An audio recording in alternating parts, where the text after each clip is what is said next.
melihat di dalam kitab Kejadian 1 ayat 29.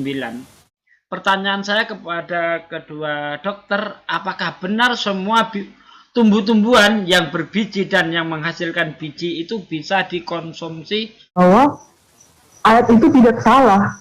Dan saya merasa yakin dengan apa yang kitab suci saya katakan, karena situasinya pada saat itu manusia belum jatuh dalam dosa, belum ada kuasa si jahat. Wah, segala macam tumbuhan itu bisa dimakan, berbahaya sekali. Kenapa tidak sama rata? Ya. Kenapa tidak sama rata ya? Ya tidak sama rata. Karena pengaruh genetika kan. Tapi kalau pada umumnya kita misalnya kita sempurna semua, nah tidak akan terjadi reaksi-reaksi gitu kan dok, harusnya.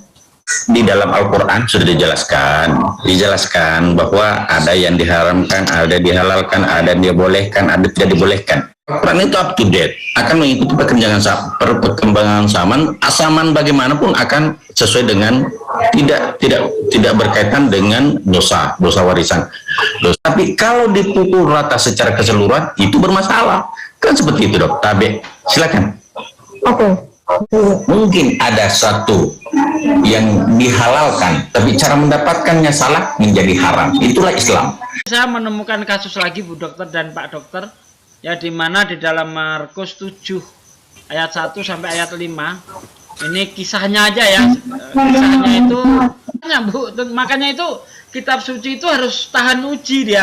Dari kedokteran, diuji bagaimana, dari sains bagaimana. Saya paham sebenarnya arah pembicaranya Bapak. Sebenarnya arah pembicaranya Bapak sedang mau menuduhnya sesuatu tidak taat dengan hukum Taurat kan? Bukan tidak taat hukum Taurat. Saya tidak mau ke sana. Bukan yang masuk dalam mulut kita yang menjadi najis, tetapi yang keluar. Artinya yang masuk dalam mulut itu, ya kita juga harus pikirkan. Kalau menurut saya, dokter juga sudah paham bahwa di dalam babi banyak mengandung cacing pita. Kemudian yang... Tapi aneh, ada ajaran yang justru membela orang yang makan tidak cuci tangan. Padahal yang dipermasalahkan di situ. Aneh ini. Suci up to date. Jadi kalau misalnya kitab itu tidak berlaku pada zaman ini, bukan kitab suci namanya. Nah, obat-obat itu hanya digunakan untuk orang-orang seimannya. Nah, di situ kebetulan saya dapat orang Muslim. Kenapa ini tidak disuntik?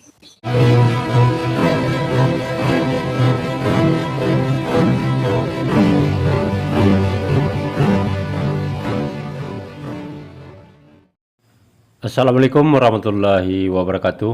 Innal hamda wa syukurillah nahmaduhu wa nasta'inuhu wa nastaghfiruh wa na'udzubillahi min sururi anfusina wa min sayyiati a'malina may yahdihillahu fala mudhillalah wa may yudlil fala hadiyalah. Allahumma shalli wa sallim ala sayyidina Muhammadin wa ala alihi wa sahbihi ajmain, amma ba'du. Puji syukur kehadirat Allah Subhanahu wa taala karena kita masih diberikan waktu dan kesempatan berjumpa kembali melalui channel Salam Satu Akidah. Semoga kita semua dirahmati Allah dan diberi kekuatan serta keteguhan hati di dalam iman Islam untuk terus meningkatkan iman serta ketakwaan kita kepada Allah Subhanahu wa taala. Baik, saudaraku semuanya, pada kesempatan kali ini kita akan menyaksikan sebuah diskusi yang cukup menarik ya, yang berbeda daripada diskusi lainnya. Karena di sini melibatkan dua keyakinan dan satu profesi yang sama ya, yaitu sama-sama dokter ya. Yang dokter dari pihak Muslim adalah laki-laki dan yang dari Kristen seorang dokter perempuan ya. Nah, yang lebih menariknya di sini Ustadz Sugi ya mengajukan dua pertanyaan yang diarahkan kepada kedua orang dokter ini tentang isi Bible ya, yang mana yang tercantum di dalam Kejadian 1 ayat 29 ya, yaitu tentang informasi dari Tuhan bahwa segala pohon yang berbijian itu boleh dimakan untuk manusia ya. Nah, tentunya kebenaran tersebut harus diuji ya, karena yang namanya kitab suci harus bisa diuji kebenarannya baik dari segala bidang ilmu pengetahuan ya. Nah, ternyata di sini dokter dari pihak Kristen ini harus menjawab pertanyaan tersebut menggunakan asumsi ya, bukan berdasarkan keilmuan. Nah, yang lebih menggembirakan adalah penjelasan dari dokter dari pihak Kristen. Begini untuk Bu Dokter ataupun Pak sesuai Dokter dengan nih ya. fakta. Ini saya fakta melihat di dalam kitab ilmiah ya, Kejadian apalagi 1 ayat dari 29. sisi Di sini dikatakan ilmu begini. kedokteran. Nah, bagaimana Nanti coba keseruan, dinilai dengan ilmu diskusi kedokteran ini kita gimana akan gitu ya. simak bersama. Berfirman Namun sebelumnya Allah, saya lihatlah aku ucapkan memberikan terima kepadamu kasih segala kepada tumbuh-tumbuhan saudara yang semua berbiji sudah di mendukung seluruh channel ini, bumi subscribe. dan segala Juga pohon-pohonan baru yang bergabung, buahnya jangan lupa berbiji. subscribe, like, Itulah serta akan share-nya. menjadi Langsung makananmu. saja kita simak Pertanyaan saya videonya. kepada Selamat kedua menyaksikan. dokter, apakah benar semua tumbuh-tumbuhan yang berbiji dan yang menghasilkan biji itu bisa dikonsumsi oleh manusia? Bagaimana dunia kesehatan melihat hal ini? Terima kasih. Apa? Siapa dulu yang mau jawab? Silahkan Bu Agustin ya, tentunya Saya kira- ini kitabnya Bu Agustin. Saya kira kita pahami bersama bahwa tidak semua yang berbiji bunga itu baik untuk kesehatan, karena banyak tumbuh-tumbuhan yang mengandung zat yang tidak akan menjadi racun buat tubuh, sehingga banyak penelitian-penelitian, saya kira banyak tumbuh-tumbuhan, saya kira dokter juga sepaham dengan saya bahwa banyak tumbuh-tumbuhan yang mengandung racun, sehingga kalau dalil itu saya kayaknya tidak sepaham dengan saya kalau mengatakan bahwa semua tumbuh-tumbuhan bisa dimakan. Artinya biji-biji yang bisa dimakan, apalagi yang di dalam tanah itu umbi-umbian, bahkan umbi-umbian itu bisa ada banyak racun yang beracun yang tidak bisa dimakan, sehingga saya berpandangan bahwa tidak semua bisa dimakan. Begitu saya pandangan saya. Bu Dokter, bagaimana menurut Bu Dokter nih Kejadian 1 ayat 29 nih? Iya, kalau saya tetap berprinsip bahwa apa yang sudah difirmankan dalam kitab suci itu adalah perkataan itu yang diilhamkan. Nah, kalau saya berpandangan bahwa saya merasa yakin bahwa ayat itu tidak salah, karena ayat itu muncul di saat Allah menciptakan itu dalam keadaan sempurna. Jadi belum ada ketidaksempurnaan di situ. Jadi segala sesuatu diciptakan itu ada manfaatnya. Dan saya merasa yakin dengan apa yang kitab suci saya katakan bahwa segala tumbuh-tumbuhan yang berbiji itu bisa dimakan. Karena situasinya pada saat itu manusia belum jatuh dalam dosa, belum ada kuasa si jahat, ya, belum ada pengaruh kuasa jahat di situ. Oh, jadi ya, Ibu Agustin ini menilainya kembali kepada iman begitu ya? Tidak secara ilmiah begitu Bun ya? Kalaupun secara ilmiah, kita lihat kan ilmiah itu muncul. Jadi pembahasan kita di saat dunia jatuh dalam kuasa si jahat begitu. Coba kalau misalnya kita masih dalam keadaan situasi kesempurnaan pada saat itu, mungkin keadaan ilmiahnya juga, penelitian secara ilmiahnya berbeda kan? Oke, begitu tanggapannya Pak Dokter, monggo.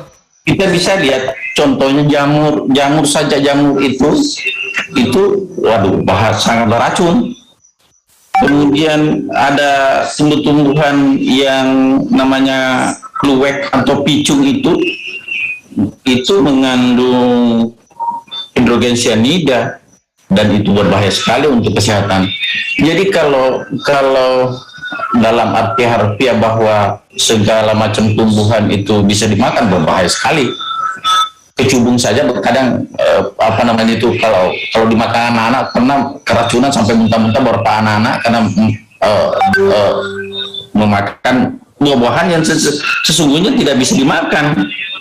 Artinya gini, betul betul bahwa tidak ada sesuatu makhluk yang ciptaan Allah itu diciptakan sia-sia, tetapi bukan untuk peruntukannya, mungkin bukan untuk dimakan, tetapi untuk hal tertentu, seperti morfin itu ya mungkin berbahaya untuk kesehatan, tapi dapat digunakan untuk obat bius, dapat digunakan untuk di anestesi seperti itu. Jadi kalau bersifat umum sangat keliru barangkali, Dok. Kalau misalnya semuanya harus kita bisa konsumsi, atau ada pandangannya dokter, silakan. Oke, saya mau menanggapi dengan komentar dari dokter. Terus saya mah, iya, begini dok.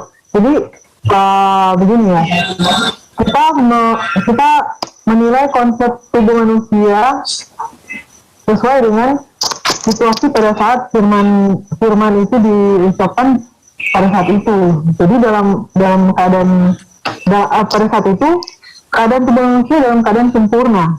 Nah kita tahu ya dok bahwa tubuh manusia itu mempunyai kemampuan untuk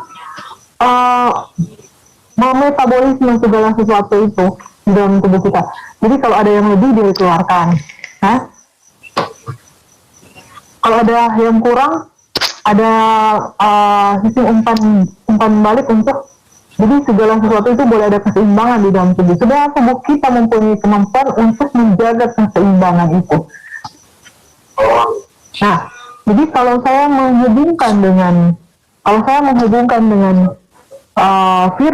firman yang disampaikan pada waktu itu, situasinya dalam keadaan manusia itu dalam keadaan yang sempurna.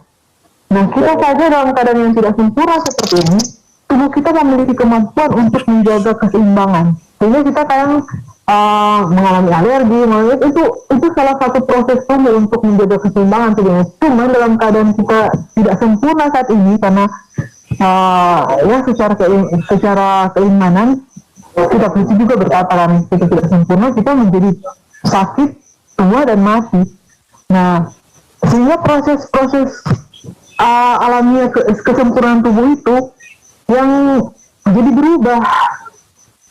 Nah, ketidaksempurnaan itu yang mempengaruhi tubuh kita, sehingga yang harusnya apa yang Allah ciptakan, apa yang Tuhan ciptakan itu berguna untuk tubuh kita, diterima menjadi hal yang misalnya racun gitu. Kalau pandangan saya seperti itu dong. Oke, saya begini, bahwa firman Allah itu berupa Al-Quran tidak pernah bertentangan dengan dia harus mengikuti zaman. Tidak boleh justru zaman ini berubahnya zaman, maka akan berubah juga makna dari Alkitab itu. Maka itu tidak up to date. Mengenai alergi itu adalah suatu sifatnya perseorangan, tidak bersifat umum. Ini kan yang dimaksud di sini bersifat umum. Sehingga apa? Misalnya saya alergi dengan ikan apa? Contoh, ini perseorangan tapi orang lain tidak alergi. Kalau dipukul rata semuanya, ya itu sangat berbahaya. Nah, iya. Iya, dok. Mengenai iya. Iya. Saya paham, maaf ya dok. Kalau dari iya. Jadi Alkitab itu up to date saya kira. Saya kira begitu dok ya. Iya, saya paham maksud dokter menginginkan tentang alergi tadi. Saya maksudnya begini, Pak Dok. Kita melihat bahwa kan di situ kejadian ayat di kejadian apa tadi. Nah, situasinya saat itu waktu Allah mengeluarkan firman itu dalam keadaan manusia belum jatuh dalam dosa. Ini kan bercerita tentang perjalanan bagaimana waktu itu Allah menciptakan ini untuk bisa dimakan, tapi belakangan kan manusia jatuh dalam dosa sehingga manusia mengalami ketidaksempurnaan. Nah, ketidaksempurnaan ini yang menyebabkan tubuh kita tidak bisa menerima hal-hal baik dari tumbuh-tumbuhan itu, sehingga terjadi penolakan. Gitu, terjadi reaksi-reaksi yang merugikan buat tubuh kita itu Saya tidak sama rata. ya. Kenapa tidak sama rata ya? Ya tidak sama rata karena pengaruh genetika kan. Tapi Saya kalau paham, kalau pada umumnya kita misalnya kita sempurna semua, nah tidak akan terjadi reaksi-reaksi gitu kan dok, harusnya. Ya, di dalam Al-Quran sudah dijelaskan bahwa ada yang diharamkan, ada dihalalkan, ada yang dibolehkan, ada tidak dibolehkan. Jadi dalam Al-Quran sudah jelas bahwa apabila kamu tidak mengenali sesuatu, tanyakan kepada ahlinya. Jadi tidak secara langsung bahwa semuanya bisa. Nah, tidak. Al-Quran memberikan satu alur pikir bahwa apabila kau terbentuk terhadap sesuatu masalah, tanyakan ke ahlinya, maka kita tidak tersesat. Itu jawaban dari Al-Quran. Sehingga apa?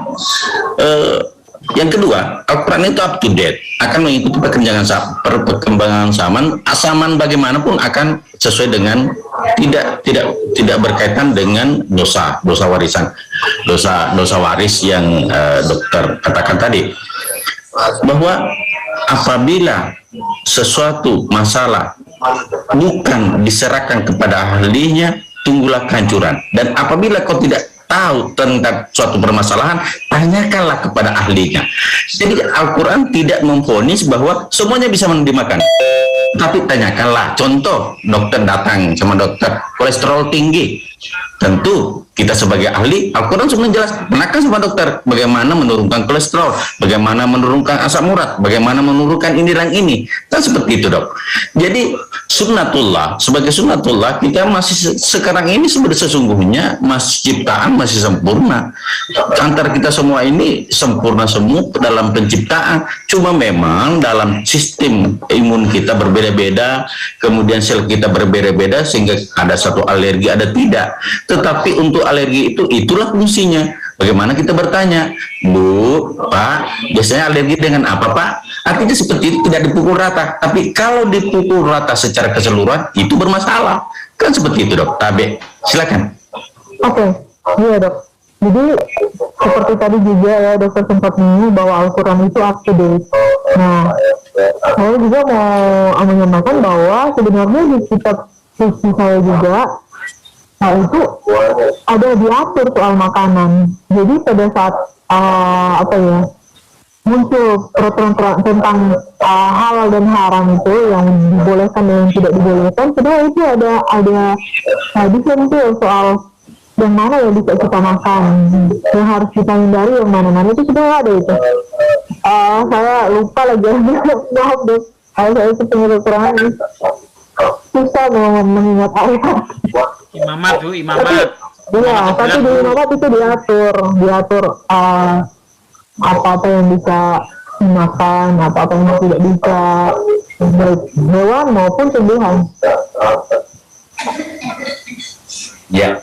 Dan juga Sama. Silakan. ya, dan juga ada ayat di kitab suci juga yang mengatakan bahwa segala sesuatu itu baik, tetapi tidak semuanya itu berguna.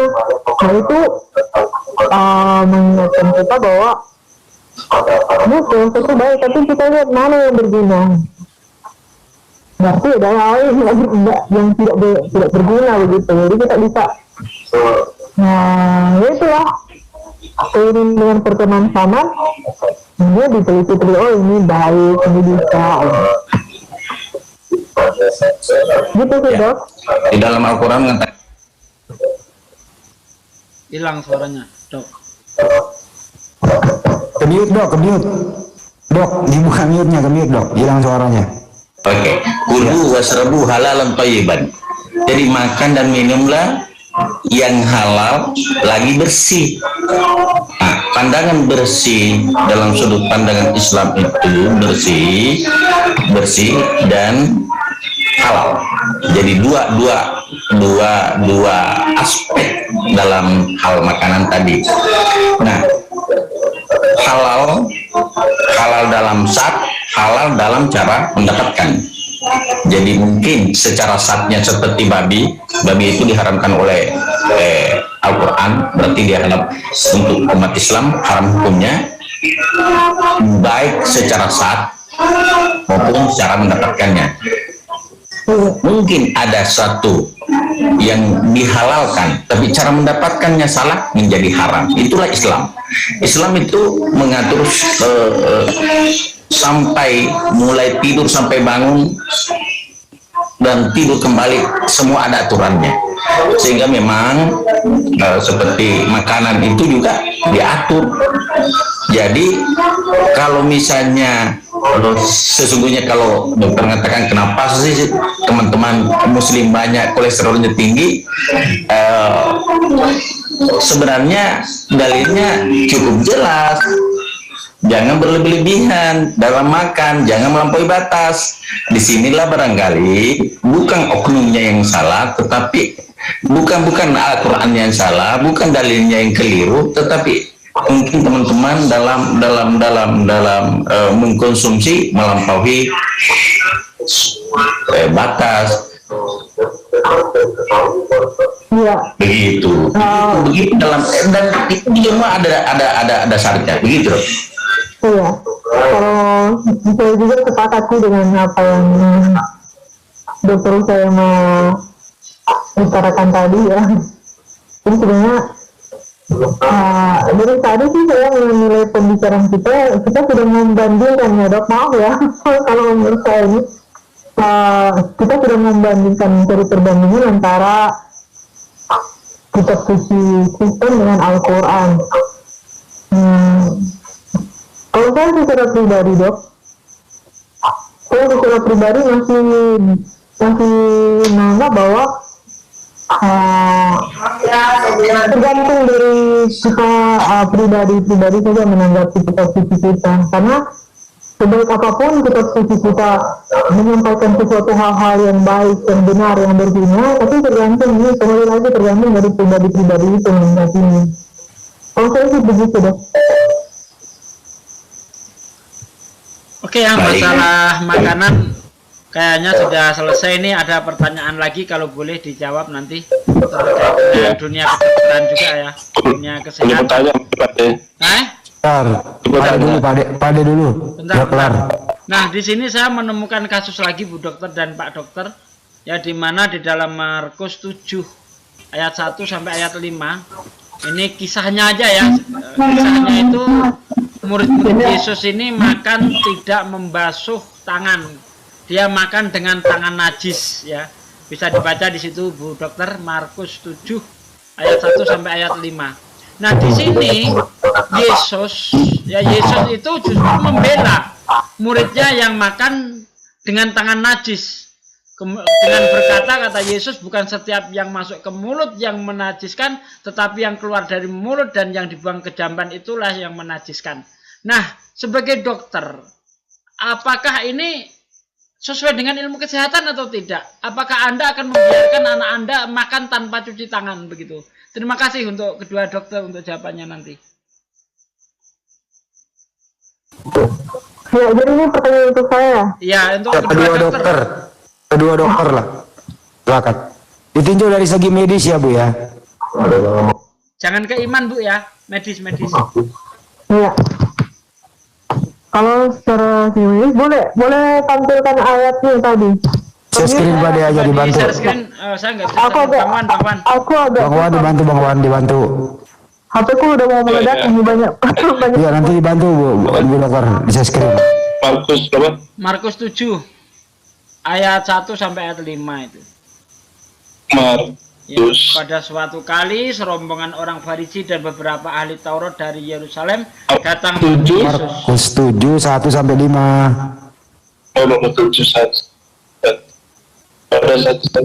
Pada suatu kali bisa screen Bang, bisa screen aja kalau bisa. Sebentar. Ini Ya. Ya. Pada suatu kali serombongan orang Jadi saya baca di Bang Wan. Pada suatu kali serombongan orang Farisi dan beberapa ahli Taurat dari Yerusalem datang menemui Yesus. Mereka melihat bahwa beberapa orang muridnya makan dengan tangan najis, yaitu dengan tangan yang tidak dibasuh. Sebab orang Farisi seperti orang Yahudi lainnya tidak makan kalau tidak melakukan pembasuhan tangan lebih dahulu, karena mereka berpegang pada adat istiadat nenek moyang mereka. Dan kalau pulang dari pasar mereka juga tidak makan kalau tidak dahulu membersihkan dirinya. Endingnya apa ini Pak? Ya intinya nanti di situ Yesus justru membela muridnya karena tidak membasuh tangan. Itu kata Yesus, bukan setiap yang masuk ke mulut yang najis, tetapi yang keluar dari mulut dan yang dibuang ke jamban itu yang menajiskan. Itu intinya itu. Di nomor berapa itu Pak De? Di nomor berapa kata-kata itu? Ada bentar. Oh ini dia. Oh, ya, Pak. Suara anak kecil ada sih? Apa ya? suara meong Oh, suara siapa itu? kucing lah. Nah ini di ayat Iya, tapi kan ini apa ya, ya. bentar. Di versi Markus jawabnya kepada mereka, benarlah nubuatan Yesaya tentang kamu, hai orang-orang munafik, sebab ada tertulis, bangsa ini memuliakan aku dengan bibirnya, padahal hatinya jauh daripadaku. 7. Percuma mereka beribadah kepadaku, sedangkan ajaran yang mereka ajarkan ialah perintah manusia. 8. Perintah Allah kamu abaikan untuk berpegang pada adat istiadat manusia. Yesus berkata pula kepada mereka, sungguh pandai kamu menyampingkan perintah Allah supaya kamu dapat melihara adat istiadatmu sendiri. 10. Karena Musa telah berkata hormatilah ayahmu dan terus ya, tetapi kamu berkata kamu. Ini aja Pak De. Maaf, langsung ini buka Bang Wan. Matius 15 ayat 16 sampai ayat 15, Matius 15 16 sampai 20. Langsung itu ya intinya. Matius 15 16 20. 16 sampai 20. 16 itu. Nih, Itu di ayat 14-nya sudah ada di Markus itu Bang Andi. Ya, Lalu Bapak Yesus langsung ini aja Pak De. memanggil lagi orang banyak dan berkata kepada mereka, kamu semua dengarlah kepadaku dan camkanlah, apapun dari luar yang masuk ke dalam seorang tidak dapat menajiskannya, tetapi apa yang keluar dari seorang Bisa itulah screen yang aja, Bang Wan. menajiskannya. Ya itu di Bang Wan bisa screen Bang Wan, biar Pak Ibu dokter baca gitu loh. kok belum keluar, sorry. Bu dokter. Jawab Yesus, kamu pun masih belum dapat memahaminya. Tidak tahukah kamu bahwa segala sesuatu yang masuk ke dalam mulut turun ke dalam perut lalu dibuang di jamban, tetapi apa yang keluar dari mulut berasal dari hati, dan itulah yang menajiskan orang, karena dari hati timbul segala pikiran jahat, pembunuhan, perzinahan, pencabulan, pencurian, apa itu ketutup garis itu, ya jelas itu. Intinya di situ ya, Yesus itu bukan apa ya istilahnya menasihati muridnya, justru membela begitu, dengan alasan bukan setiap yang masuk ke mulut yang najis, tetapi yang keluar dari mulut itulah yang najis. Itu intinya. Masih ada Bu Dokter? Iya. Silakan Dok. Nah, kalau saya sih menganggap begini. Semua yang sedang dituduhkan ke Yesus ini kan, ini mengenai aturan-aturan yang adat istiadat orang Yahudi. Jadi hukum-hukum yang diberikan kepada orang Yahudi dan yang kemudian menjadi adat istiadat bagi mereka. Jadi mereka melaksanakan sebagai adat istiadat, kebiasaan. Nah, mereka menggunakan adat istiadat ini untuk menghukum orang-orang, begitu, mencari-cari kesalahan orang. Nah, di sini mereka sebenarnya sudah mencari-cari kesalahan Yesus. Tapi coba kita lihat, yang saya tahu Yesus pernah ada di ayat mana ya? Tapi mengatakan bahwa dia adalah Tuhan atas hukum Taurat. Tuhan atas hari Sabat. hari Sabat atau Sabtu. Jadi maksudnya gini ya, yang kasih aturan itu siapa, gitu kan? Yang buat aturan itu siapa?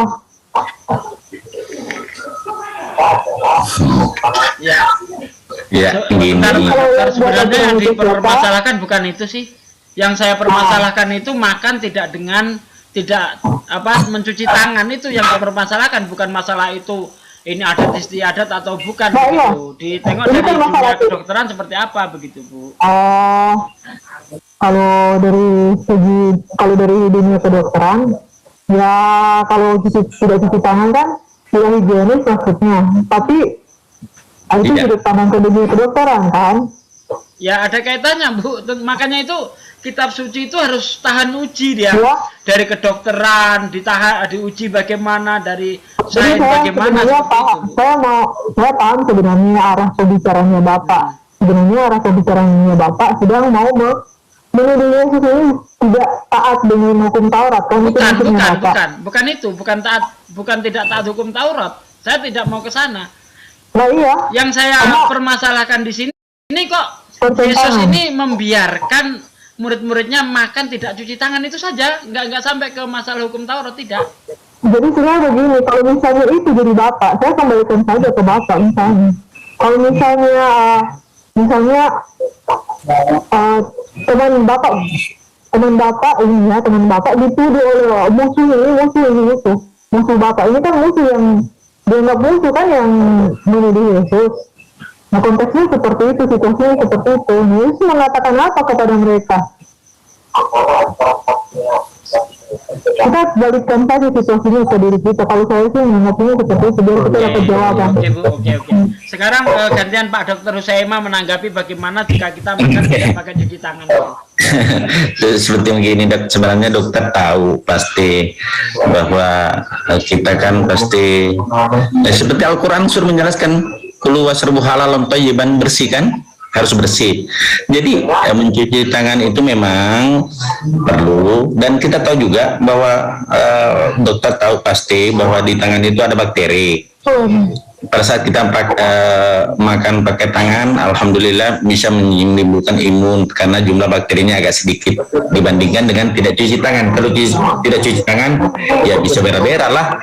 Kalau anak-anak kecil habis bermain, tentu dokter cuci tangan dulu nak, pasti begitu. Cuma memang bagaimana konsep, bukan yang masuk dalam mulut kita yang menjadi najis, tetapi yang keluar. Artinya yang masuk dalam mulut itu, ya kita juga harus pikirkan. Kalau menurut saya. Oke, ya, ini Dok, saya juga mau tambahkan bahwa saya pernah baca, saya pernah pelajari juga hal ini, cuman saya mau buka datanya nggak bisa.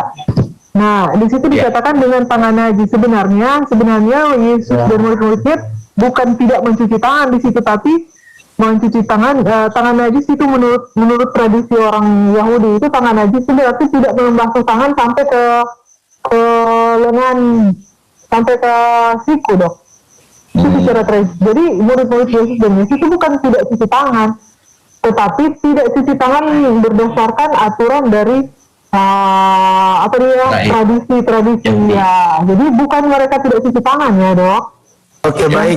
Yang saya pelajari seperti itu. Nanti saya Sudah kelar mungkin masalah cuci tangan ya. Saya pindah ke topik yang spesifik sekali yang berhubungan dengan kesehatan. Ya, kita tahu bahwa di Bible juga itu babi itu diharamkan, di Al-Quran juga babi itu diharamkan. Ditinjau dari segi kesehatan, kenapa sih babi diharamkan itu? Ada apa yang mengandung dalam babi itu? Ya, silakan Dokter Agustin juga bisa kali duluan, silakan. Ya, kita dalam Islam yang pertama itu kalau sudah ada perintah atau larangan, maka itu menjadi hukum, menjadi sesuatu hukum bagi kita. Yang kedua, di balik hukum Allah, Tuhan Allah Subhanahu wa Ta'ala itu punya maksud tertentu sehingga diharamkannya babi. Tentu dokter juga sudah paham bahwa di dalam babi banyak mengandung cacing pita, kemudian yang tahan dengan suhu sangat tinggi, kemudian tentu mengandung kolesterol yang cukup tinggi, dan penyakit-penyakit juga, alergi banyak dengan daging babi, sehingga tapi bukan karena itu ya, tetapi salah satu hikmah di balik larangan itu karena munculnya banyak penyakit tertentu pada orang-orang yang memakan daging babi, tetapi bukan karena itu. Yang penting ini adalah perintah, dan di balik perintah ada sesuatu hikmah di baliknya. Pasti ada. Kalau misalnya dilarang mencuri, pasti ada hikmah di belakangnya. Dilarang merampok, pasti ada hikmah di belakangnya. Dilarang makan ini, pasti ada hikmah di belakangnya. Itulah maksudnya. Jadi seperti itu, Dok. Atau di dalam Kristen bagaimana, Dok? Keharaman babi itu tadi. Silakan. Silakan Dr. Agustin. Dr. Agustin masih ada ya? Apa udah nggak ada ya? Coba lihat. Masih ada Pak De? Masih ada Dr. Agustin? Entah. Ada. Masih ada ya? Mana? Udah nggak ada, Bang. Oh iya? Udah aja ada, Nggak ada. Bang. Jadi gini ya, ini Ada juga dokter Cecep. Ya sebentar, Pak De silakan Pak De. ya setinggi apapun ilmunya ya, orang-orang Kristen ini begitu dipentokkan dengan kitabnya melintir. Jadi apa yang dia pelajari di sekolah itu nggak ada berguna sama sekali. Kalau sudah iman yang berbicara, contoh mengenai tumbuh-tumbuhan tadi, sebagai dokter dia seharusnya tahu bahwa ada tumbuh-tumbuhan yang tidak bisa dimakan, bukan dilihat kapan zamannya. Emangnya zaman itu misalnya 1000 tahun yang lalu ada buah pohon ini beracun, setelah 10.000 tahun kemudian buah ini berubah tidak beracun, apa bisa begitu? Ya tidak bisa lah. Ya, tidak mungkin seperti itu. Gitu loh. Alasannya manusia jatuh ke dalam dosa, apa hubungannya? Ketika manusia jatuh ke dalam dosa, apakah merusak tumbuh-tumbuhan? Tidak ada hubungannya. Sama sekali tidak ada hubungannya. Tadi Bu Agustin mengatakan manusia itu tidak sempurna ketika manusia jatuh dalam dosa. Ini kebalik-balik. Justru ketika manusia ini makan buah terlarang, dia sempurna. Akalnya jangkep, punya mulai peradaban. Tadinya manusia itu tidak beradab sebelum makan buah itu. Ya, buktinya dia telanjang, tidak tahu malu, tidak ngerti baik dan buruk. Ini sebelum makan buah yang berisi pengetahuan. Tapi setelah makan buah pengetahuan, ya, Adam tahu malu, tahu dia telanjang, tahu baik dan buruk. Peradaban pertama manusia dimulai dengan cara membuat cawat. Berarti kehidupan manusia jauh lebih sempurna sebelum makan buah. Sebenarnya tadi kalau nggak ada Pak Dokter saya bantai ke situ. Tapi karena saya mempersilahkan Pak Dokter, ya monggo-monggo saja kan. Kemudian mengenai cuci tangan, jelas-jelas ini bertentangan dengan dunia kedokteran. Apalagi di musim COVID ini kita sering dianjurkan untuk cuci tangan. Tapi aneh, ada ajaran yang justru membela orang yang makan tidak cuci tangan. Padahal yang dipermasalahkan di situ. Aneh ini. Nah, beda dengan Islam. Kalau di dalam Islam bahkan Nabi setiap mau makan cuci tangan. Terima kasih, Dok. Iya. Jadi memang tekanan teman sejawat tadi artinya tentu saya menjawab secara ilmiah, walaupun sedikit saya tambahkan sedikit dari dalam Al-Quran seperti itu saudaraku. Jadi memang bahwa saya kira namanya kitab suci up to date. Jadi kalau misalnya kitab itu tidak berlaku pada zaman ini, bukan kitab suci namanya, kan gitu. Nah, jadi jelas Ustaz nama Bang mengatakan bahwa kalau suatu kitab itu sudah tidak bertentangan dengan zaman, ya sudah selesai. Wabillahi taufiq wal hidayah. Artinya itu bukan kitab suci seperti itu. Ada pertanyaan tadi Dok itu ya. Tadi kan babi udah dijawab ya. Ya. Di imamat itu ya memang sebenarnya sih diharamkan, tapi persoalannya adalah itu udah dihapuskan semua kan, cenderung teman Kristen tuh mengatakan halal gitu. Ya itu minta sampai lari barangkali. Iya itu. Saya juga terlalu cepat sih bertanya itu ya.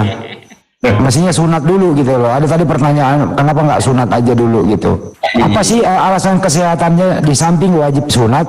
Alasan kesehatannya apa dok? Iya, Silakan. salah satunya adalah pertama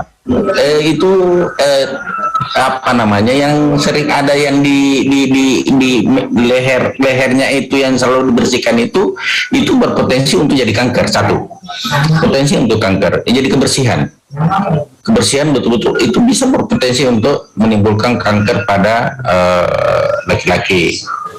Yang kedua, saya kira secara medis itu juga merusak apa? Nah, kalau misalnya lupa membersihkan bisa merusak perempuan, bisa menimbulkan suatu alergi sama perempuan. Mentransfer ya dok?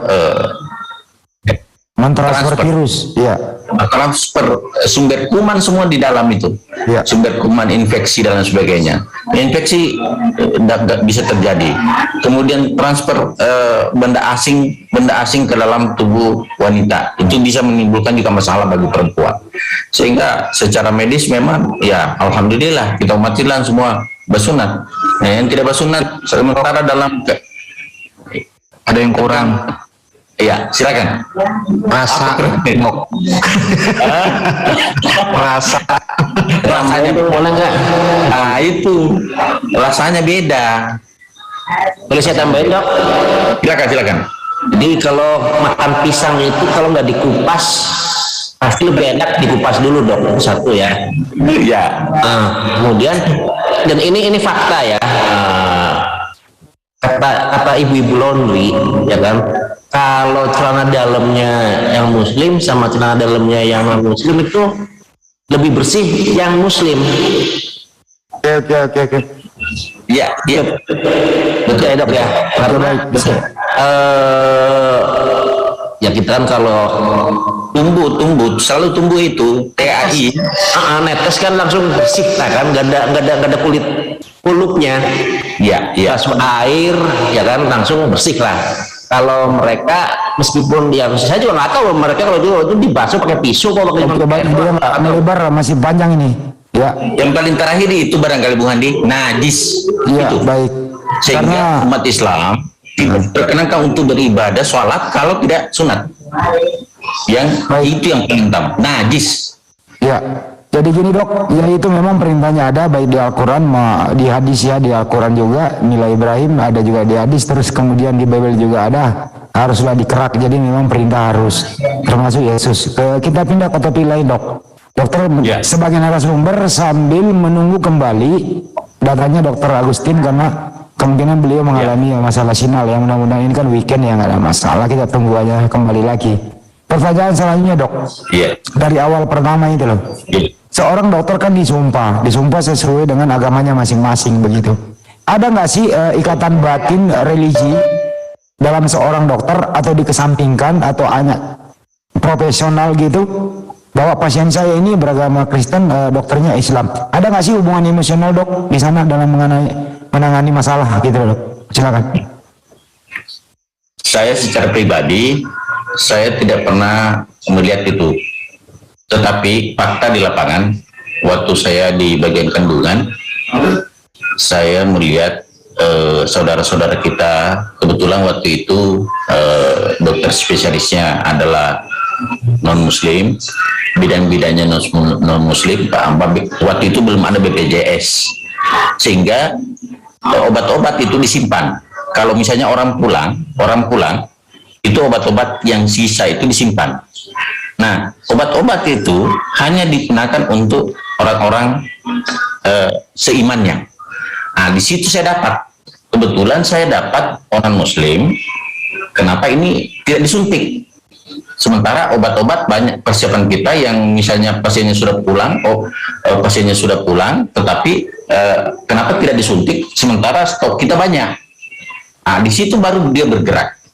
Ternyata alhamdulillah kita muslim lebih peka terhadap mereka ketimbang dia peka terhadap kita. Begitu. Ini fakta sudah saya 6 tahun jadi asisten kebidanan, saya 6 tahun belajar kebidanan tentang tadi, makanya saya sudah asuransikan tanganku dulu ini dua ini telunjuk dengan jari tengah karena setiap hari saya harus periksakan pembukaan berapa, lahir jam berapa dan sebagainya, ini tidak bisa lahir, harus operasi dan sebagainya. Itu yang saya lakukan selama saya di kandungan. Dan itu juga, tapi dalam sumpah, alhamdulillah saya tidak membedakan siapa di depan saya, cuma hati-hati dalam berbicara tentang keyakinan. Tentu saya hati-hati sebagai seorang dokter, saya tidak boleh menambah beban pasien di depan saya. Begitu.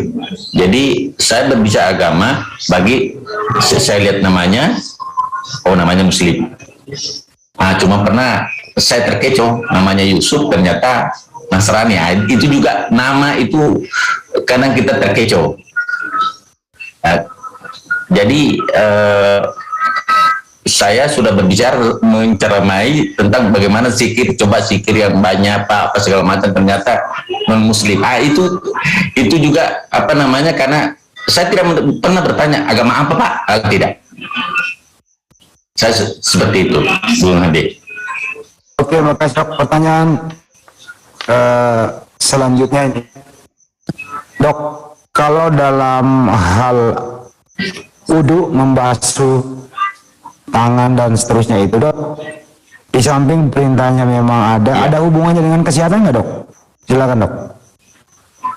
Ya, saya kira dalam konsep bukan hanya fisik tapi juga secara psikologis, bahwa mencuci tangan, mulut ini kan sumber kuman. Kalau tidak pernah dibersihkan, bayangkan kalau kita berkumur-kumur, memang kita berkumur-kumur. Ya, sumber kuman gigi ini juga sumber kuman. Sehingga apa? Minimal kan mengurangi pada saat tidak berwudu. Secara medis ya, jangan melihat dari sudut perintah. Kemudian muka, mata dan sebagainya itu secara psikologis. Artinya apa? Dengan selalunya dibersihkan dengan niat bahwa hal-hal yang menghindari inna sholat tanhanil fasya wal munkar akan berdampak seperti ke sana.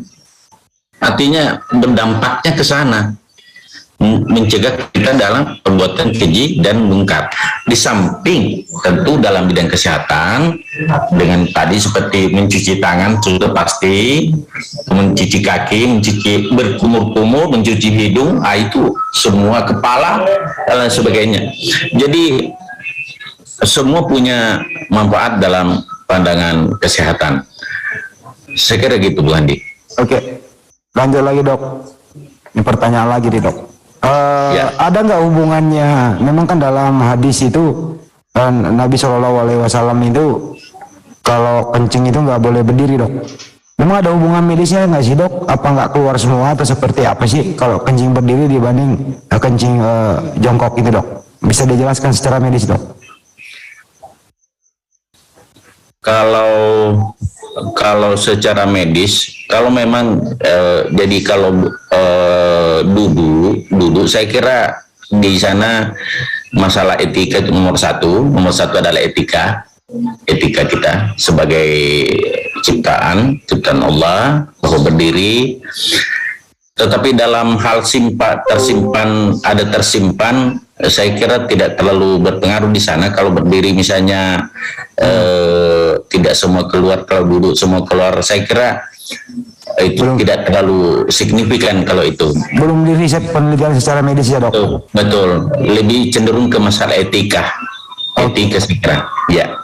Jadi ya betul itu, Dok, secara etika artinya memang itu dalam periwayatan kalau ada pernah yang kencing berdiri, Utasugi mungkin bisa jelaskan, itu nggak bisa dalam masuk periwayatan hadis ya, Dok ya. Iya.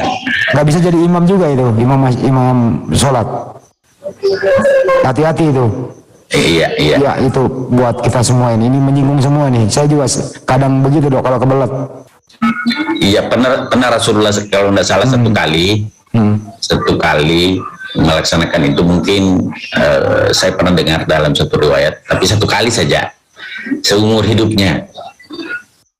Jadi tetapi yang disunahkan itu memang harus duduk.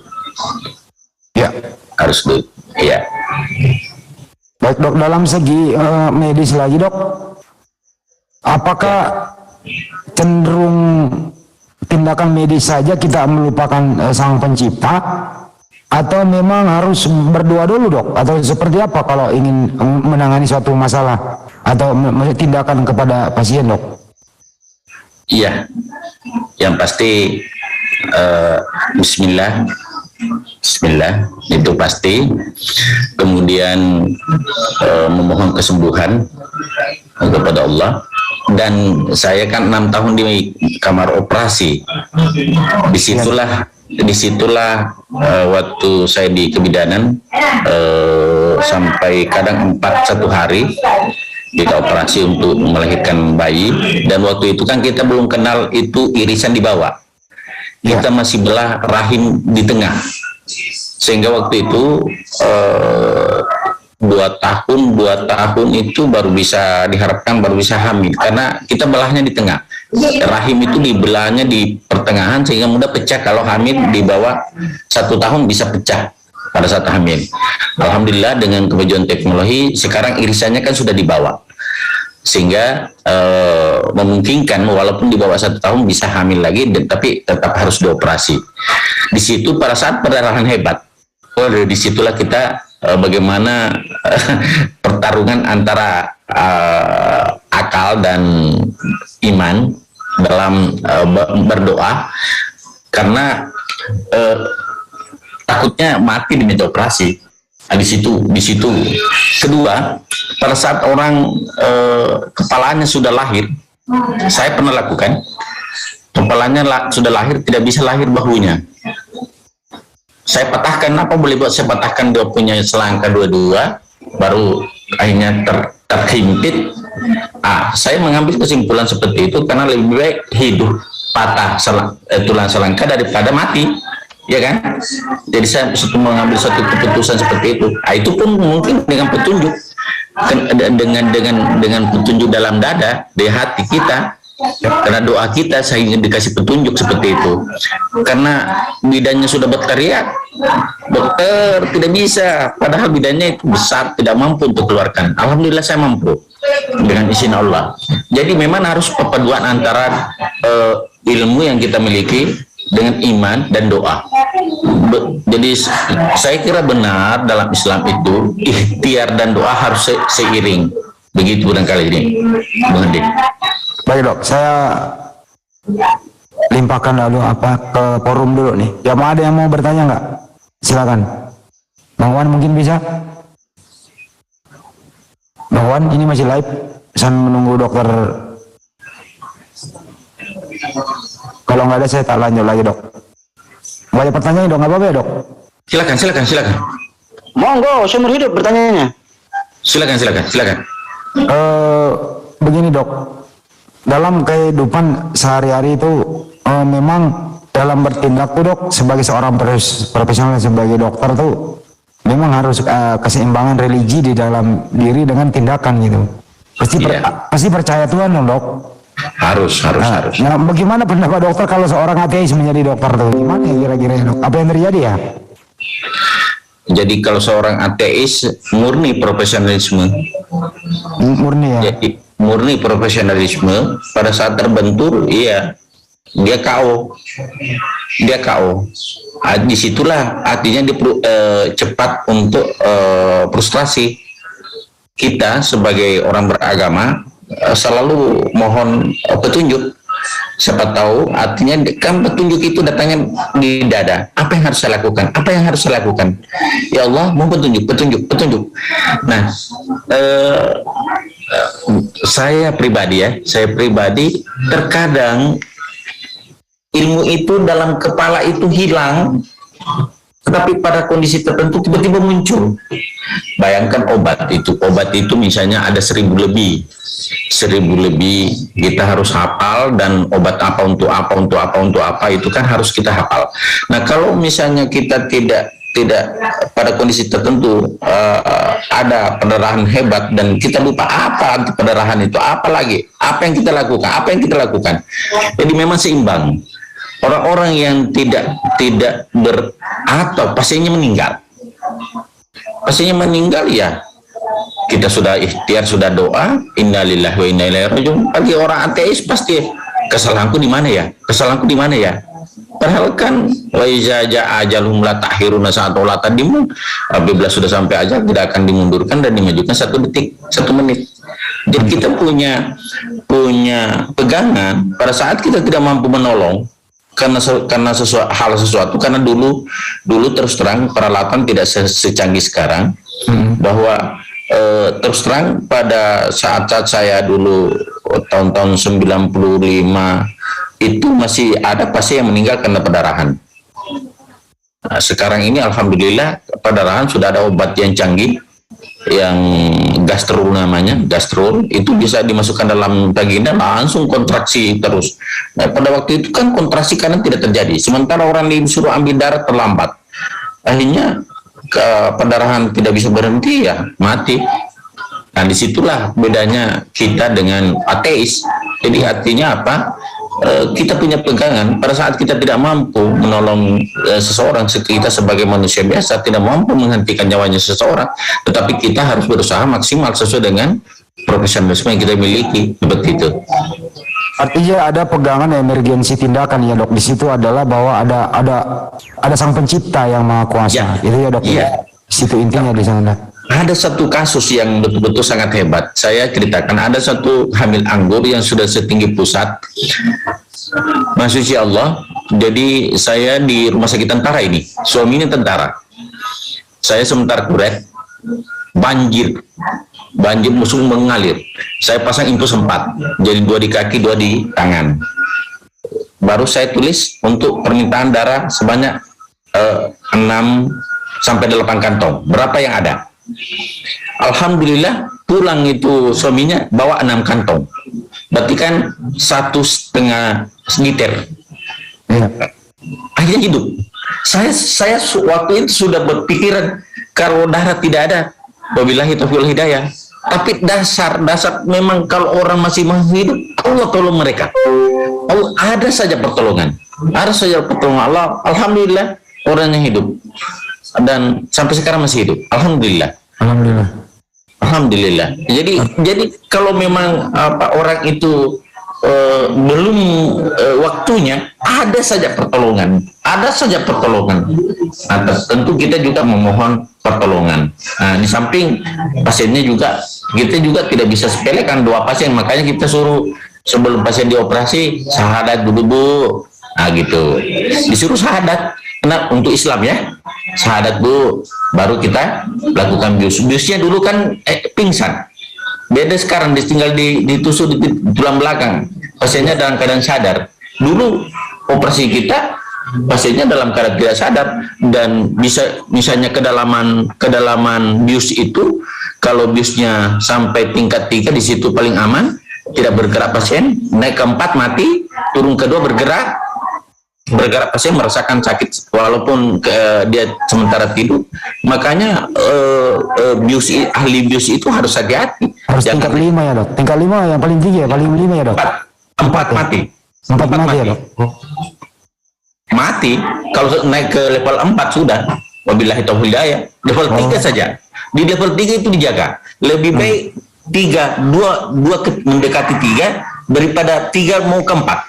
Makanya kadang kita operasi bergerak pasiennya, apa boleh buat lebih cenderung ke situ ketimbang pasiennya kita naikkan dosis biusnya sampai tidak bisa kita kembalikan, dia mati otak karena terlalu dalam dia punya anestesi. Nah, di situ juga memang fungsi ahli biusnya harus hati-hati seperti itu. Ya, artinya di sini dok, di samping profesionalisme sebagai dokter, artinya ini cenderung memang dokter yang beriman inilah yang selalu ada sesuatu dalam arti emergensi tindakan itu masih ada permintaan terakhir. Kalau sudah tindakan medis sudah tidak ada, masih ada permintaan terakhir kepada Allah Subhanahu wa taala, yang orang dokter yang beriman. Nah, bagaimana dokter ateis kalau sudah mentok dengan tindakan medis, peralatan canggih begitu? Dia pasrah kemana kira-kira itu dok? Karena dia nggak mengenal Tuhan. itulah kekurangannya orang-orang yang tidak beriman, Ya, bahwa artinya akhirnya dia menyalahkan dirinya sendiri. Dia sudah pasti selalu pulang di rumah menyesal, apa tidak ada lagi guna-gunanya. Nah, kita selalu berpandangan bahwa apa yang saya lakukan ini adalah sesuatu yang inilah yang terbaik, inilah yang mampu saya lakukan sebagai manusia. Tetapi bagi orang-orang yang tidak memiliki Tuhan tentu akan menyalahkan dirinya seperti itu, ya. Baik. atau berkelit menyalahkan orang. Iya ya. Bahwa kamu telat ini, kamu ini gitu ya. Pokoknya kenapa kau baru datang? Kenapa Ya. kau baru datang? Memang sudah berat begini, susah begini, memang pantas. Suaminya dia. Nah, saudara kesemuanya, kita sudah dengarkan tadi ya bagaimana diskusi antara kedua dokter yang berbeda keyakinan ya, yang mana mereka membahas atau menguji kebenaran kitab suci tersebut menurut ilmu pengetahuan ya. Dan melalui diskusi ini juga kita dapat mengetahui ternyata apa yang diinformasikan oleh Bibel itu banyak yang tidak sesuai dengan ilmu pengetahuan ya, serta realita yang kita temui pada zaman sekarang. Nah, begitu sebaliknya justru kitab suci Al-Quran ternyata mampu ya untuk menjawab segala yang menjadi unek-unek dari setiap manusia, dan dari zaman ke zaman selalu dapat menjawab apapun yang manusia pikirkan, dan itu sudah termuat 1500 tahun yang lalu di dalam Al-Quran ya. Dan terkhusus tadi permasalahan yang diperbolehkan untuk dimakan atau dikonsumsi oleh manusia. Kalau di dalam Al-Quran begitu jelasnya ya, karena ada makanan yang tidak diperbolehkan atau diharamkan, dan juga begitu juga sebaliknya ada makanan yang diperbolehkan atau tidak dilarang ya. Dan betul apa kata Pak Dokter tadi, karena setiap ada hukum-hukum serta perintah di dalam Al-Quran tentu mengandung hikmah di balik semua itu.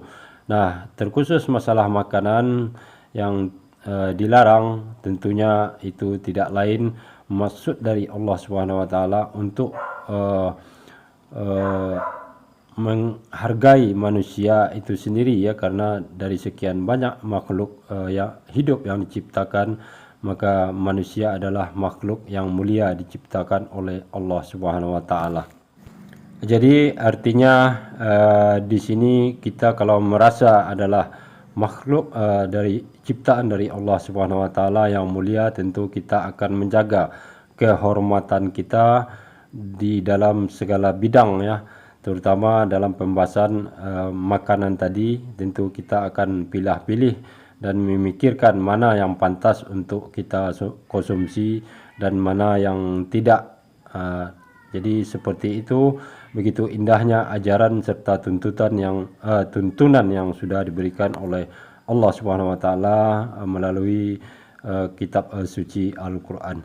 Nah, demikianlah saudaraku semuanya, mudah-mudahan video ini ada hikmah bagi kita semua, dan terima kasih atas perhatiannya. Assalamualaikum warahmatullahi wabarakatuh.